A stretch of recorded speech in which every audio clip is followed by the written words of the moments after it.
I'm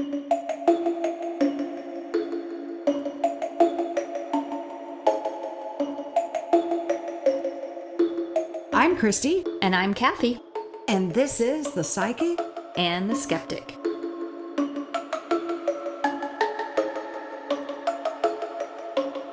Welcome back to The Psychic and the Skeptic. And on this episode, we are entering into the Cryptid Files once again with the Dear Lady. I love this one. This one's a cool one. So this one was interesting to me because when you suggested it, I was like, what the heck is the Dear Lady? I've never heard of this one. Well, just like it says, Dear Lady. Yeah. Half deer, half lady. That. But I'm talking about the cryptozoology or any of the cryptids. I've heard of a lot of the ones across the United States, just watching paranormal shows or just hearing about legend, but I've never heard of the Dear Lady. Well, and that may be because it is a Native American folklore, and especially in Oklahoma. That was it, because in our researching, I looked at the tribes that talk about the Dear Lady, and none of them are from where I grew up, and that's probably why. I grew up in a different part of the country. That's because you're a Yank. And then in New England, we Northeast. have different tribes that are from that area. And so that's why some of these legends are in certain places. So maybe if you're from a different part of the U.S., you've never heard of the Dear Lady either. Or if you're one of our international listeners still joining us, and we appreciate that. We love that we've got listeners from all over the world. Yes. So maybe you're learning a little bit about the legends in the U.S., right? I know we don't have a whole lot of history like some other nations do, but we've got our own little legends and stories, and this one's pretty interesting. I kind of like this one. Yeah, I do too. I first heard about the Dear Lady when I was doing a paranormal investigation in Concho, Oklahoma at the Concho Indian boarding school. And I saw someone had spray painted in black paint a little depiction of the Dear Lady. You could tell it was a woman. She had deer antlers coming out of her head, and it said, the Dear Lady. And I was like, what is that? And so then I did some research, of course, and figured it out. And when we were thinking about what cryptids do we want to bring out, I was like, let's do the Dear Lady, because I'm not sure how many people actually know about her. And this might be something good to get out some of our Native American folklore as well. Right. And Oklahoma is a state with several nations that reside here. So tell us a little bit about who the Dear Lady is and how she came about. Well, she's known to be a spirit of beauty, vengeance, and also warning.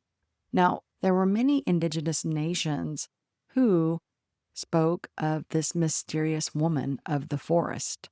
And of course, going back to those Native American tribes, she appears beautiful, very irresistible. So she's one hot, sexy mama. At least from the waist up. But instead of feet, she has hooves, sometimes cloven. And sometimes people even see her with blood-stained hooves. So now she is known across numerous tribes: the Lakota, the Ojibwe, Ponca, Omaha, Osage, Pawnee, Cherokee, Muskogee, Choctaw, and the Odo. Now, in some of these Native American traditions, she's not a ghost, but more so of a supernatural being, so thus, cryptid file. And all of those tribes are here in Oklahoma. Yes, we do have them all in Oklahoma. So as any of you guys that don't know Oklahoma's history, we were once known as Oklahoma Territory, and we had the 5 civilized tribes who were forced to relocate here on the Indian reservations. So we do have a large Native American population here. And with that, they're going to carry their traditions. Yeah, lots of culture, lots of events around our state, a lot of celebration of Native American tribes and cultures here. Yeah, exactly. Now, among the Cherokee, beings like the Dear Lady were known as Nunnehi, and that means the people who live anywhere. So she's one of this type of being. Correct. Now, we're going to give a little bit more history on her. Trigger warning here. There is content that's going to mention sexual assault. So if that's offensive to you, please fast forward for a minute or so. So now, most commonly the deer lady. She's known as the deer lady or the deer woman, but she is depicted as the mortal victim of a savage sexual assault. Her body was found in the woods next to a sleeping fawn who laid down beside her so that she would not die alone. That's so sad. Yeah. That breaks my heart just picturing that in my head. Right. Now, since her attackers went unpunished, the gods or the Nunnehi, or sometimes even the deer themselves, grant her wish for justice. Thus, she is reborn as a half human and half deer. Now, it's said that she lured her former tormentors out of the woods, and they were very unaware of her true nature. They just saw a beautiful woman. And when they noticed too late that she had hooves instead of feet, she would trample them to death. And then afterwards, she lived on, continuing to punish those who would prey on feminine innocence. Now, according to the Ojibwe tradition, she can be banished through tobacco and chant, but in most tales, the only way that one can save themselves from the deer woman is to look at her feet, see her hooves, and recognize her for what she is. Now, this is before she gets you alone. If she gets you alone, you're just totally screwed, right? Now, the legend is meant to show that attraction does not make a proper pairing and that men ignore or underestimate the power of women at their own peril. Now, to recognize the truth, the story conceals that one must save themselves from misfortune, and to ignore the moral is to proceed into the death dance with the deer woman. So I just wanted to clarify as far as how her looks go. In some Native American drawings and in their folklore, they depict the deer lady looking a couple of different ways.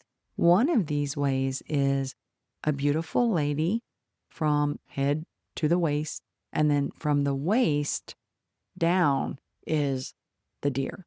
Then in other pictures, they picture her as being a normal-looking, beautiful lady, but just her feet are what's hooves.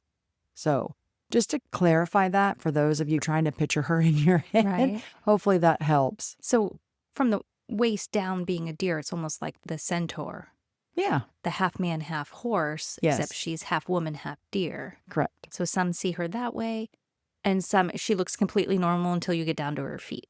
And then Right. you see the hooves.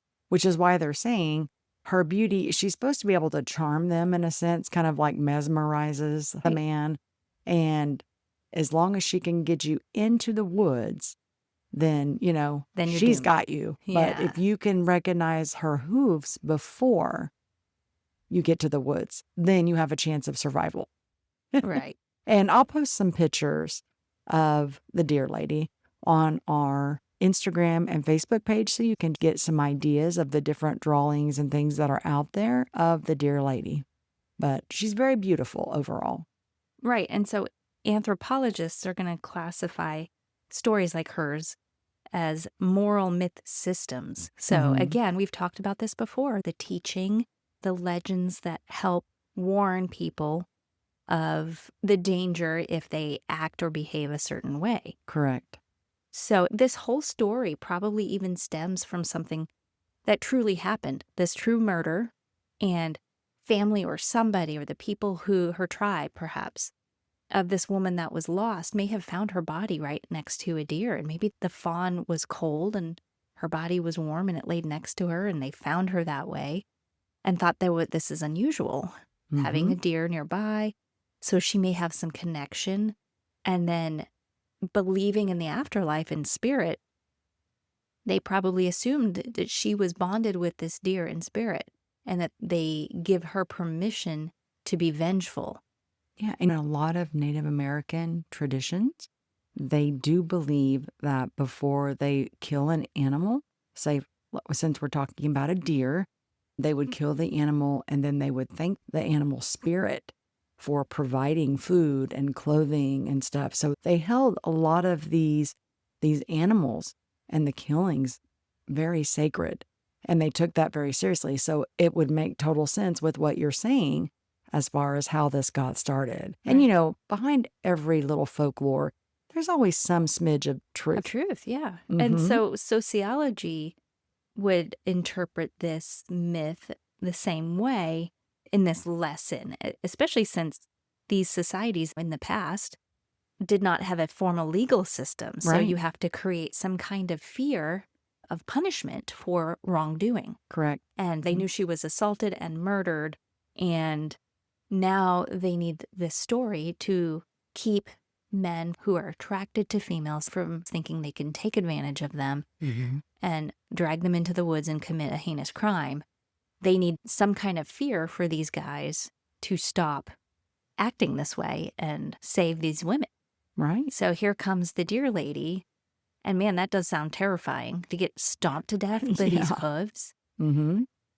So they don't know if this person they're looking at is an innocent woman that they're about to assault, or this could be the deer lady. So it makes everybody On not edge. want to Mhm. assault anybody and Mhm. behave. Exactly. So, because your actions will have consequences, either spiritual and physical or both, even when human law fails.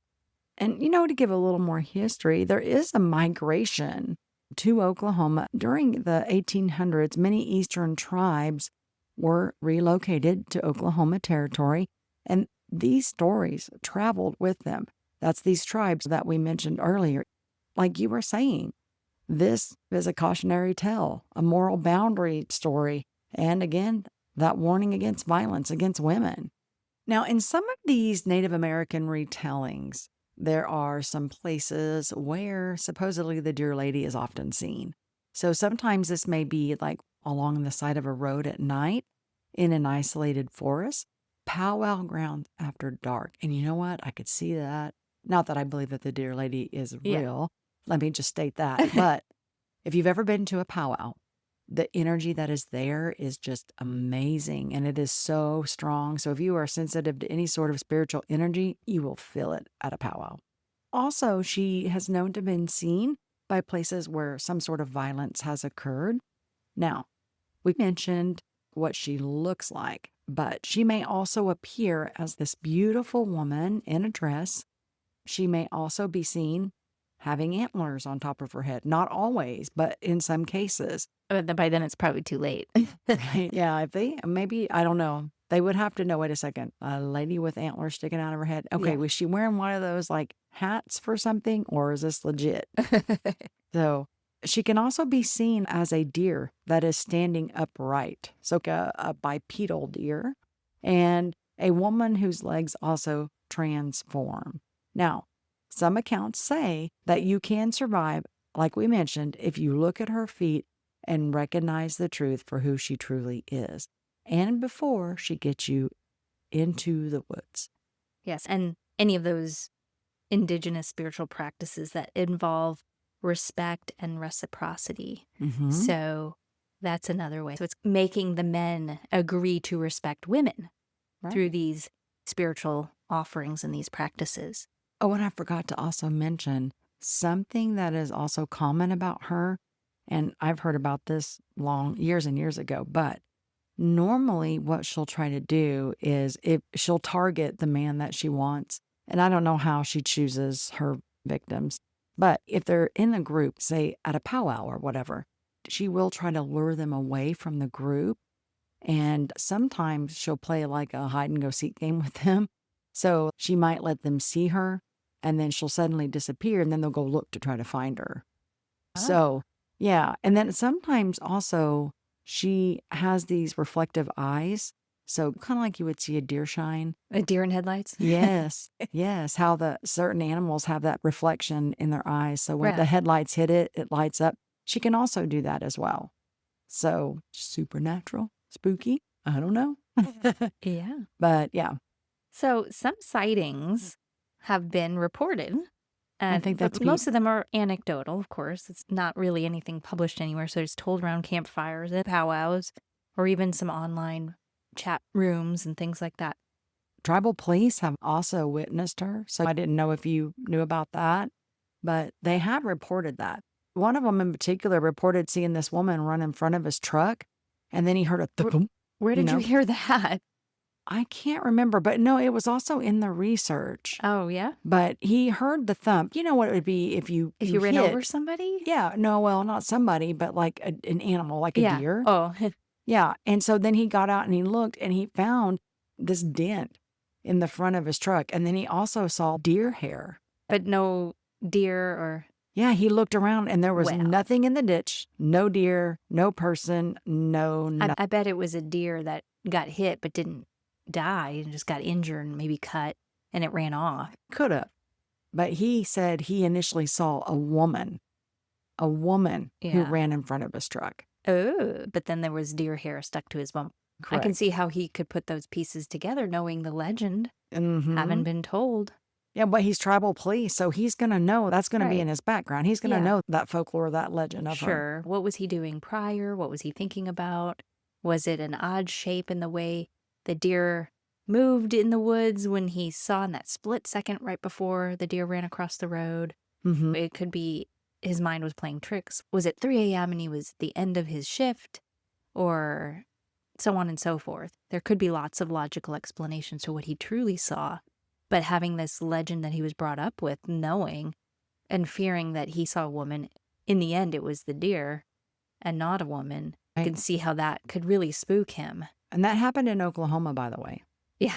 Yeah, it did. Where the legend lives and where that's in someone's brain as they were brought up and raised. Correct. And even on powwow grounds, I will tell you there are stories that are told about this mysterious, beautiful dancer, and she'll dance out around everyone. But as soon as the music stops, she vanishes. And everybody's like, where'd she go? So it's like the star dance of the powwow, and now she's gone. Yeah. So, but yeah. And then there's also another one I remember. It's called the Haskell Grounds Tell. Now, there were some security guards and, of course, doing their rounds. They reported seeing this woman, and she was walking in the snow and wrapped in a blanket. And they described her as being what they thought was the deer woman. So that's another Oklahoma tell. The roadside apparition, that's another one. So some people say that as they're driving along the road, they'll see a deer on its hind legs, like that bipedal that I had mentioned before. And then they'll either see that or they'll see like this unnaturally beautiful woman who, when she walks, she doesn't leave footprints, but she leaves the hoofprints behind. So, like Bigfoot leaves his big feet. Yeah. But she doesn't leave the human prints at all. It's more of those hoof prints. But yeah, I would say the deer lady is more commonly known in the folklore, like what you were mentioning, of multiple different Native American tribes here in Oklahoma. But she's not just limited to those tribes, because she's also known across many other tribes. And who knows, maybe there's some sort of similar but different, A form of variation her. on the same tale. Mhm. Yes. But none of these accounts have produced any verifiable evidence. Nope. It's either a deer or a person. No footprint casts, no hair samples, except on the police officer's bumper, but that's deer hair, Right. as he even said. No bones, no tissue, no clear photographs. Right. Everything's a drawing, so all the photos that we have on Instagram and Facebook are drawing depictions and recreations. You think if someone saw her, like I was just saying, walking, and instead of leaving human footprints, but they saw the hoof prints instead. Maybe she had some high-heeled shoes on. It just was the curve and the... Okay. Although if you know how to identify animal prints, a deer hoof is like 2 lines because it's a split hoof. And so it's not like a horseshoe print. It would be more like 2 teardrops in a way. Right. That's the best way I can describe it on an audio format. This could be misidentified wildlife, like we were mentioning. A deer standing on the hind legs can disturbingly look like a human at a distance. So I'm just going off of the police officer's report here. Can deer be rabid? Because maybe if it was a bipedal deer, they'll go up on their hind because they can jump fences. And so that they got strong back legs, much like you'd see a horse rear up. So, if spooked as a car is coming down a road, they can get up on their hind legs and in that standing position. And if it's a young doe, it can have female characteristics to the face. And I have heard, because you know the old saying, deer caught in a headlight? Mm-hmm. Do you know where that came from? A deer caught in the headlight? Well, It just yes, froze because of the big. All right, smart aleck, listen. Because actually what happens is when you have a headlight that the deer sees that It headlight, blinds them. it blinds them. And so they freeze because they're scared. Well, so it's the where fight or flight or the freeze. There's a third part to that. Right. And they're prey animals, so I don't see them fighting unless they're a deer lady. They're going to take off. But another explanation, obviously, is pareidolia, which is what I was saying about the tribal law enforcement officer. Thinking about that, though, if she's reported being seen at all the different powwows by multiple people, that's different. Right. Yeah. That couldn't be pareidolia. But if she's off in a distance, that's the thing. If they saw her out in the woods, and I personally haven't been to a powwow, but I imagine it's probably got some natural lighting, like a campfire or something. We're going to go. I'm going to take you to one. For sure. I definitely want to go. I forgot. The Yank has been in Oklahoma, but has not attended a powwow. Got to go. I had been a volunteer leader for scouts, both Boy and Girl Scouts, for many years. And there were some badges for Oklahoma. There were some activities our girls were working on with Native traditions, which I loved that we got our youth involved in the local culture and backgrounds. And so our girls got to learn a little bit about dance. So I got to watch some videos of some of these traditions, have an experience, and got to partake. But we wanted to go in one, and we just didn't have the right hookup at the time. But well, you'll see what I mean whenever you go. Right. I don't know. It's just like the energy just changes, and I don't know. I can imagine. I mean, emotions. Oh, yes. And the enjoyment of the entertainment and the excitement, because it's a celebration, right? So, well, different powwows have different significance. Sure. So it just depends on the type of powwow and whatever tribe is also performing the powwow. But regardless, it's still bringing on emotion, and emotions heightened can create spiritual different connection. Experiences. Sure. Yeah. And as the open skeptic, I can see how that would bring paranormal activity, heightened emotions. High energy attracts energy, or a spirit that feeds off of energy. Right. So even if there is some kind of paranormal existence or presence in one of these celebrations, it makes sense with all the energy you're talking about, that all that presence. Agreed. And all that openness and the respect given to ancestors and spirit. Yes. So a very spiritual event, I imagine.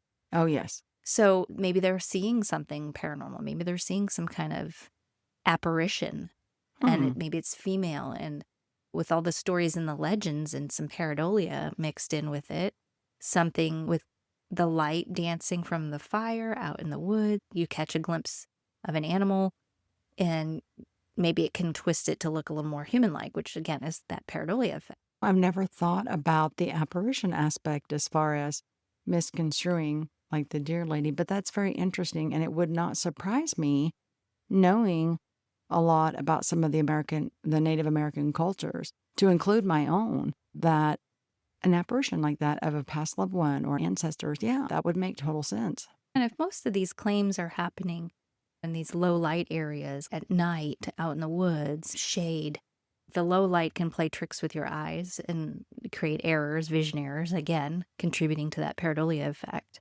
Of course, I don't know what kind of alcohol might be involved in some of these celebrations. Substances, and other substances, but that can certainly affect our brain and how we perceive things. Right, which is why we don't drink before we go on investigation, use substances, etc. We want to be totally focused. Clear-minded, not vulnerable to attachment.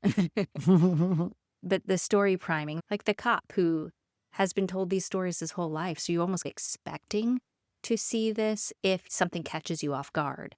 So your brain is trying to tell you that's what you're seeing because it's playing with your memory. Which would make sense, but I don't know. I guess the things that go through my mind with this cop was he tired? Had he pulled a long shift? I know I'm sounding like the skeptic, but just thinking about those things, that could make a difference. There's too many pieces that can explain it, and that's where that skepticism comes from. Yeah, that, and it's just unknown. Too much that is unknown to be able to say for sure if his account was... But for the benefit of the doubt, if a large powwow sees the same being. Maybe they're seeing an actual apparition and maybe not a part woman, part deer Mhm. creature. Maybe it's something paranormal. And because of the event and the woods nearby, perhaps, then they're all collectively going with that story priming and thinking about what female you would see. Oh, the deer lady, right? Mhm. Being out in the woods. So they assume it's this deer lady when it might be a full-bodied apparition. Right. I know that the deer lady has been recognized too. Even media has brought her out. There is a movie, and it does represent her as a monster or this vigilante spirit. So this fictional film, it was The Masters of Horror, and it did have a part in there about the deer woman. Then I think there was a TV series. It was called Reservation Dogs. Never heard of any of these. Yeah, which had an episode also of the deer lady. So Right. she's known by media as well. And we know how Hollywood can be in a sense. I wonder if Josh Gates has done an episode.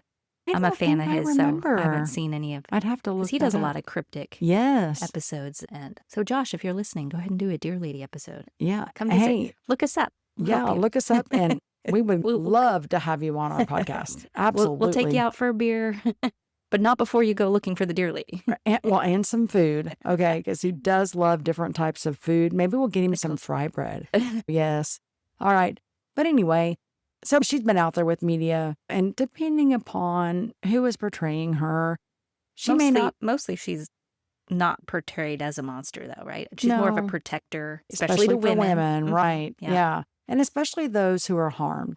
She's like the ultimate Woman vengeance. protector. Yeah, she's getting revenge for every female that has been assaulted and murdered. Right. By- Well, and you know what? Here's the thing. I think there's something to her legend in a sense, because in the world of the cryptids or mythology, there's another example. This is called La Pastola, which is a woman with an animal foot who lures unfaithful men into the jungle. Yeah, So that makes me even the think, story's very similar. Yes. I wonder if everybody just came up with the same idea at the same time, maybe? or the story, somebody traveled and shared their story and they just made it fit into their culture Very much. and their language. Yeah, very possible. Well, like in this one with the Colombian, she will punish Mel's wrongdoing. So again, there's something that's the same. She's also very protective of nature. She does use seduction as a trap, and she does represent moral justice. So just like the deer lady, there's a lot of things that coincide. Right, like anthropologists call that cross-cultural archetype when it goes Mhm. from one culture to the next. Right. But you know what would be a really kick butt superhero name for her if she did exist? What's that? The avenging female spirit of the woods or the Yeah. wilderness. Or Get the it? deer woman. Or the deer woman. Yeah. Or the deer lady. That's pretty easy, right? Yeah. So obviously there's no biological evidence of a half deer, half woman species or any Mhm. kind of combined species like that. But for such a creature to be real, we would expect to see skeletal remains, genetic material, ecological traces, reproducible sightings, like Mhm. similar. And there's none and of that. Yeah. But At least with Bigfoot, they have stuff like that, right? do you want to test fate? Should you follow a beautiful woman into the woods? Probably not. Well, you know what? For me, I'm safe. She's on my side. And she would understand. You're batting for the right team, Christy. Exactly. So, hey, I ain't got nothing to worry about. I'll go out in the woods all alone. I ain't got no problem with that. So anthropologists treat the deer lady as a mythic figure with social and moral functions, teaching sexual norms, warning against reckless behavior, and embodying spiritual relationships with animals. Misidentification, pareidolia, and psychological factors obviously can explain this away. But deliberate hoaxes, theatrical retellings, and social media amplification can create the impression of increasing sightings, which this often happens, especially after an episode in a show. Now everybody sees Right. these sightings Same with or has a ghosts. sighting. Mm-hmm. This can, the lack of physical remains or biological samples supports the skeptic viewpoint on this. So no biological confirmation. Well, maybe she isn't a true species, but maybe more so just a warning, that violence leaves echoes. Now, some legends may say that she only appears to those who need to see her, right? Or is it to those who deserve to see her. And I would say true justice is really occurring here, because I feel like my gut is telling me that there was a murder at some point. Oh, yeah. An And assault, sexual even assault if and it's murder. not her actual paranormal spirit, Mm-hmm. it's like an apparition, technically she's getting revenge off of this legend, Mm-hmm. because I'm sure it has prevented some people, some men, who might have had some bad intentions with a female and decided not to tempt fate and Right.